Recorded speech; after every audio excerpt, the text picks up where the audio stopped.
telling your story in 10 words or less segment. So can you start off by telling me what did you want to be when you were younger?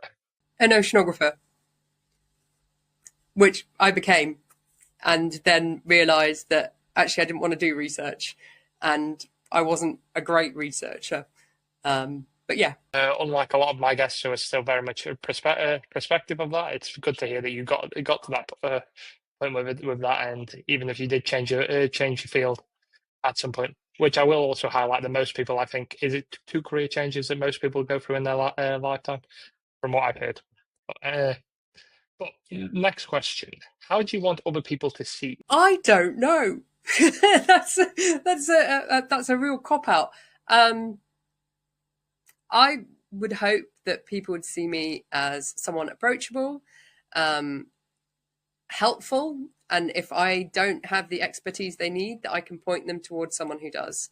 But I've never really thought about it that much, if that makes sense. No, that does make sense. And next question is: can you describe your field or work in 10 words or less? Field work obsessed oceanographer turned science communicator who finds everything interesting. And what do you think is the biggest challenge in your field? And just to caveat with that, what do you think is the biggest challenge in science communication? Lack of diversity. And I do just want to pull up on that one. Is that diversity of the individuals there in your view, or diversity of thought?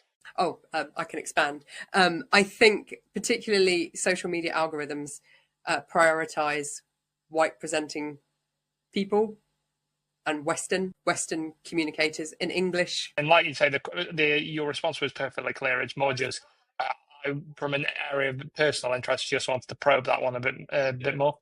And do you then think is a surprising fact that most people would not be aware about you that you would like to share? Well, I haven't told many people that I am that I'm ADHD, ADHD and autistic.